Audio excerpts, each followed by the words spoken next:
여러분 안녕하세요. 이번 시간은 27장 회로이론을 공부해 보겠습니다. 제목에 보면 27-1절이 단일 고리 회로 이런 게 나와 있고, 그리고 뒤에 가다 보면 또 다중고리 회로 이런 말이 나오게 되는데, 이 고리라는 말 자체가 그냥 회로로 여러분들이 이해를 하면 되고, 그럼 회로라고 하는 건 우리가 이제 전기적인 회로를 구성하잖아요. 뭐 전원도 있을 테고 저항도 있을 테고, 그리고 이런 것들을 연결해주는 도선 또는 전선도 있을 테고요. 뭐 그리고 어떤 다른 장치들이 있을 수도 있겠죠. 전기 기기라든지 또는 전자 부품이라든지 이런 것들이 막 연결되어 있는 이것들을 통틀어서 회로라고 하는 겁니다. 그래서 회로는 이 전하가 다닐 수 있는 길을 의미하는 거라고 생각을 하면 될 거예요. 그래서 그거에 관련된 이론이라고 하는데, 사실 중요한 이론들은, 기본적인 이론들은 우리가 26장까지 이미 다 공부를 했고, 27장은 이런 것들을 이어서 만들어 놓았을 때 그럼 어떻게 전하가 지나가고 어떤 양의 전하가 지나가고, 그리고 전하가 이제 지나간다는 얘기는 그만큼 에너지가 존재한다는 얘기죠. 전하에게 에너지를 공급해줘서 그 에너지를 받은 전하가 또 회로를 통하면서 에너지를 소모하고, 이런 과정을 본다고 생각을 하면 되겠습니다.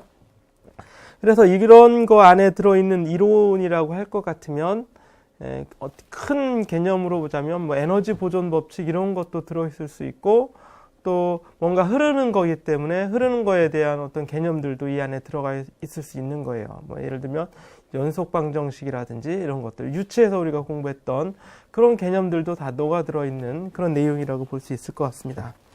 27-1절에 먼저 나와 있는 것이 단일 고리 회로라고 되어 있는데, 이 단일 고리라고 하는 건 이 그림에 보는 회로 그림처럼, 이 그림은 전원이죠. 우리가 이제 배터리를 이렇게 그려놨다 생각을 하면 되겠고, 그리고 저항이 연결되어 있어요. 여기에 도선이 연결되어 있는데, 전하가 흐르는 것을 우리가 전류라고 하죠. 그럼 전류라고 한다면 전하가 지나가는 길을 이렇게 보니까 하나의 길밖에 없잖아요. 전하가 지나갈 수 있는 길이 전하가 선택을 하는 것이 아니라, 또는 선택되어지는 것이 아니라 그냥 같은 길만 계속 지나가게 되는 이런 회로를 고리 하나인 회로이기 때문에 단일 고리다, 이렇게 뭐 폐회로라는 말을 쓰게 되죠. 폐회로.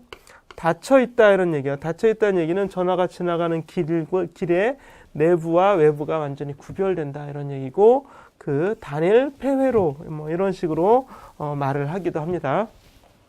그래서 이 27장의 이 기본적인 회로에 관한 내용을 공부하게 되면, 여러분들이 전기전자에서 회로 이론이라고 하는 과목이 또 별도로 있죠. 그 안에 들어있는 내용을 사실 거의 다, 물론 이제 좀 더 어려운 다른 2차 소자라든지 뭐 이런 소자들이 있을 때, 그런 소자들로 이루어진 2차 회로 이런 것까지 다 커버하기에는 사실 조금 어렵긴 하지만, 그래도 어느 정도 기본적인 내용은 다 들어있다라고 볼 수 있어요. 자, 계속 이어서 얘기를 하는데, 여기에 보면 이게 바로 전원이에요. 전원. 전원이라고 하는 건 에너지 공급 장치입니다. 전기적인 에너지의 원천이기 때문에 줄여서 우리가 전원이라고 얘기하게 되는 거고, 이거를 어떤 유체의 개념에서 보게 되면, 우리 흐르는 이 전류를 유체의 물로 한번 대응시켜서 한번 보자 이런 얘기예요. 흘러가는 전하가 바로 물이 되는 거죠. 물이 되는 거고, 그 전하의 흐름을 뭐 물 또는 그대로 뭐 수류, 굳이 직역을 하자면 그런 식으로도 직접적으로 대응을 한번 해볼 수도 있고, 에너지를 주는 장치이기 때문에 전하의 펌프라는 말을 쓰게 되기도 합니다. 전하 펌프. 펌프가 바로 물을 낮은 곳에서 높은 곳으로 끌어올리는 역할을 하게 되는 거죠. 그리고 물이 내려갈 수 있는 장치가 바로 물의 위치 에너지가 줄어들면서 물을 그 줄어드는 위치 에너지를 이용해서 물레방아를 돌린다든지 이런 형태의 수차, 이런 형태의 그런 장치를 여기서 이제 저항이라고 이제 표시를 한 거겠죠. 그래서 전기에 대해서 잘 이해가 되지 않는다, 그럼 물이 지나다니는 어떤 물길 이런 걸로 이제 대응을 해서 우리가 한번 비유적으로 공부를 하면 또 쉽게 이해할 수도 있습니다. 그런 의미에서 전하 펌프라고 하는 거죠. 전하의 에너지를 증가시켜주는, 즉 전하의 에너지원이 되는 거죠. 전기 에너지원이 되는 에너지 공급 장치를 우리는 전하 펌프, 일반적인 회로에서는 전원이라는 말을 쓰게 되는 거죠. 전원. 그런 전원이라고 할 것 같으면 뭐 발전기도 있을 테고 건전지 또는 다른 전지들도 있을 수 있겠죠. 우리가 배터리라고 하는 것, 바로 그런 장치를 또 기전력 장치라고 합니다.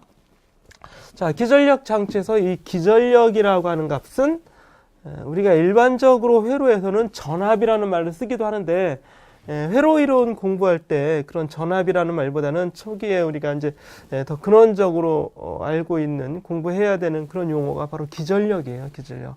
기전력은 여러분들이 이제 기전력을 처음 공부할 때는 무슨 힘인가 뭐 이렇게 생각할 수도 있겠지만, 그게 아니라 그런 용어 자체는 어떤 힘으로부터 용어는 나왔지만 그 끝나는 단어가 힘으로는 되어 있지만 의미 자체는 힘이 아니라 에너지원의 에너지원, 그 전하에 공급되는 에너지원인데, 그럼 단일 전하에 얼만큼의 많은 에너지를 주는가, 그게 바로 전위차가 되는 거죠. 전위차, 그렇죠? 단위 전하당 얼만큼의 많은 에너지를 주는가, 그런 개념이 바로 전위차이기 때문에 전위차의 우리가 값을 볼 때는 전하당 에너지가 되잖아요.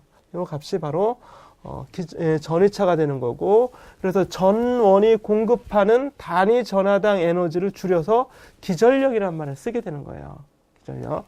그래서 우리가 이제 회로가 익숙한 사람 여러분들이 이해할 때는 전원의 전위차, 전원이 전하에게 공급해주는 전위차라고 기억을 하면 기전력의 의미가 훨씬 더 직접적으로 쉽게 이해될 수 있을 겁니다.